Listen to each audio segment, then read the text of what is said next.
एक दुख की बात है, इस मौजू से हटकर बात करनी है कि 25 मई को जब खवातीन को फेंटियाँ लगी थी तहरीक इंसाफ की रैली में, 8 मार्च को तहरीक इंसाफ के लॉन्ग मार्च में, और 8 मार्च को जब रैली में खवातीन को डंडे मारे गए थे, 2 दिन मुहासरे में 100 खवातीन रही थी तहरीक इंसाफ की ज़मान पार्क में, अपनी खवातीन और तहरीक इंसाफ की खवातीन। और जब क्रेन की मदद से दरवाज़ा तोड़ा गया, अंदर खातून थी बुशरा बीबी या और खवातीन थी। ये खवातीन के हकूक़ वाली कहाँ गई जनाब स्पीकर? रोशन ख्याल लिबरल मेरी बहनें कहाँ गईं? वो जो रवांडा के नवाब में कोई बंदा मरता था, मोमबत्तियां इधर जलाई जाती थी, वो कहाँ गई? औरत मार्च वाली कहाँ गई?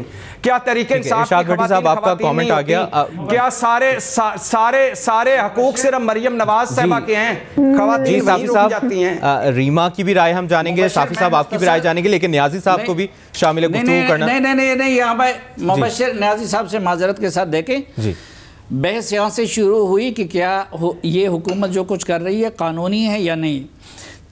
देखिए, जहाँ तक इस हुकूमत का ताल्लुक़ है, ये तारीख़ की नाअहल तरीन हुकूमत है, उसके नाअहली पे कोई दूसरी बात नहीं हो सकती। लेकिन कानूनी और गैर कानूनी का जहाँ तक मामला है, देखें, ये हुकूमत जिस इक़दाम के नतीजे में बनी अदम एतमाद के बारे में, उसके बारे में सुप्रीम कोर्ट ऑफ पाकिस्तान के जस्टिस अता बंदियाल की सरबराही में 5 रुकनी बेंच ने कह दिया कि इमरान खान और कासिम सूरी और सदर आरिफ अलवी ने जो कुछ किया था वो गैर कानूनी था, और इस हुकूमत की जो तश्कील हुई है वो कानूनी है। नंबर 1 बात वहाँ से शुरू हुई है।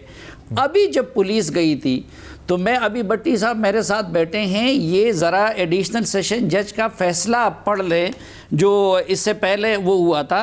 तो पहली बात, तोशाखाना का केस हुकूमत ने दायर नहीं किया है, ठीक है, इलेक्शन कमीशन का फ़ैसला है, इलेक्शन कमीशन उसमें फ़रीक है। और 1 मिनट, ये जो 16 तारीख़ को एडिशनल सेशन जज का फ़ैसला है, तो उसमें वो ये लिखते हैं इस फ़ैसले में कि पुलिस हमारे हुक्म की तामील के लिए उधर गई थी, और जो पीटीआई ने रेजिस्टेंस की है तो वो खिलाफ कानून किया है।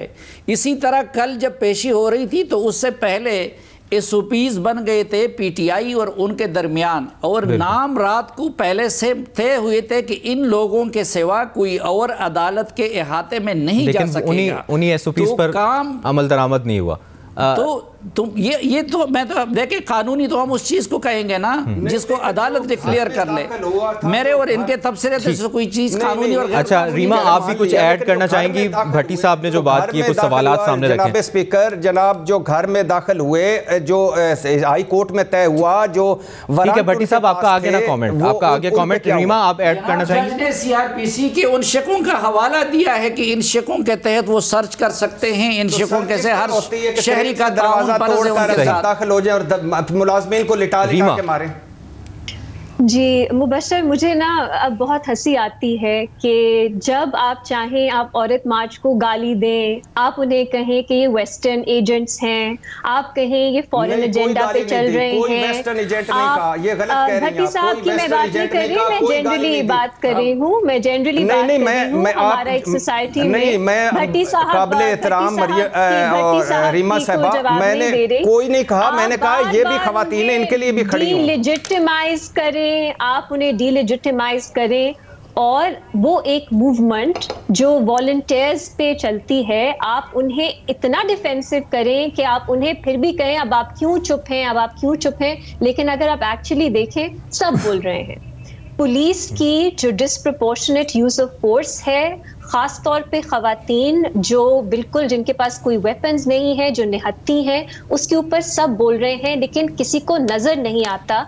क्योंकि माजरत के साथ इस वक्त कुछ लोग चाहते हैं कि आप या तो पीटीआई का ज्वाइन कर लें, या तो पीटीआई की हर बात जो है उसको सच समझें। अगर आप सवाल भी उठाते हैं, अगर आप ये भी कहते हैं कि पीटीआई जो कर रही है वो भी गलत है, पीटीआई कानून से बलातर नहीं हो सकती, इमरान खान साहब state with in a state नहीं बना सकते, तो आप पे इस्तेमाल होते हैं ये अटैक्स कि आप औरत मार्च वाले कहाँ गए, आप ह्यूमन राइट्स वाले कहाँ गए, सब बात कर रहे हैं। ये जो पुलिस, ये जो रियासत, ये उसी तरह के लोग, पीटीआई जैसे लोग ही हैं जो इनको बिल्कुल समझते थे कि इनको इम्यून होना चाहिए किसी भी तरह की क्रिटिसिज्म से। हम लोग तो हमेशा उनकी तनकीद करते आ रहे हैं और अब भी करेंगे, लेकिन ये नहीं हो सकता कि एक शख्स ने ऐसा माहौल बना दिया कि उसके साथ कोई कानूनी रास्ता जो है वो अपना कोर्स ले ही नहीं सकता। आप मुझे बताइए, इमरान खान साहब को क्या इस मुल्क में आज अरेस्ट किया जा सकता है? कैसे किया जा सकता है? हमेशा वो सराउंडेड होते हैं सैकड़ों लोगों से। अब आप क्या चाहते हैं, पुलिस हथियार लेके जाए? पुलिस कैसे उन्हें अरेस्ट कर सकती है अगर उनके पास अरेस्ट वारंट्स भी हो? नहीं कर सकती। ये आपने एक माहौल बना दिया है इस मुल्क में। बात आप करते हैं एक पाकिस्तान की, रूल ऑफ लॉ की, लेकिन एक और बात मुबशर मैं कर लूं माजरत न्याजी साहब से कि पीटीआई का जो लोग सपोर्ट कर रहे हैं वो नैरेटिव ये बनाना चाहते हैं कि एंटी एस्टैब्लिशमेंट पार्टी है, ये जो हमारी फौज की एक कंट्रोल रहा है, इंटरफेरेंस रही है पॉलिटिक्स में, उनके खिलाफ कुछ कर रहे हैं। लेकिन थोड़ा सा तो अगर आप देखें, जो सियासत को समझता है वो ये देख सकता है कि ये पीटीआई की अपनी पावर गेम्स हैं। इसके पीछे कोई एंटी एस्टैब्लिशमेंट आइडियोलॉजी नहीं है। अभी भी उन्हें मौका मिलेगा, वो इसी एस्टैब्लिशमेंट के साथ मिलके बाकी सब जिनके साथ हमेशा से इस मुल्क में जबर होता जा रहा है, उनके फिर से पार्टनर्स बन जाएंगे। इसके पीछे कोई आइडियोलॉजिकल मोटिवेशंस नहीं है। ये अरेस्ट से बचने के लिए सब हो रहा है, अपने कारकुनों को इस्तेमाल किया जा रहा है। लेकिन फिर भी मुझ जैसे लोग हमेशा ये बात करेंगे कि पुलिस की ब्रुटैलिटी जो है वो हमेशा अनएक्सेप्टेबल है। पुलिस का यूज ऑफ फोर्स हमेशा प्रोपोर्शनेट होना चाहिए, नेसेसरी होना चाहिए। लेकिन मैं एटलीस्ट ये नहीं कह सकती कि जो प्रोटेस्टर्स हैं ये पीसफुल थे। मेरी नजर में ये पीसफुल प्रोटेस्ट और असेंबलीज नहीं थी। तो ये अगर आप बात कहेंगे तो फिर आपको कहा जाएगा औरत मार्च वाले जो हैं ये कितने हिपोक्रेट्स। तो मैं तो इसमें इस बेट में पड़ती ही नहीं। अपने कॉन्शियंस के साथ आपको चलना चाहिए। आप खुद अपनी फैक्ट फाइंडिंग करें, खुद आप देखें। प्रोपेगेंडा में मैं तो नहीं पड़ती। अगर मेरे सामने मुझे नजर आएगा कि कानून की खिलाफ वर्जी हुई है, पुलिस ने डिसप्रोपोर्शनेटली एक्ट किया है, इसके बारे में मैं तो बात करूंगी। और जो लोग मजम्मत करते रहेंगे औरत मार्च की, उनको औरत मार्च का खवातीन के हकूक से कोई लेना देना नहीं है। वो इस्तेमाल करते हैं, सिनिकली इस्तेमाल करते हैं लोगों को डिफेंसिव करने के लिए। लेकिन मेरा ख्याल है अभी हथकंडे नहीं चलेंगे।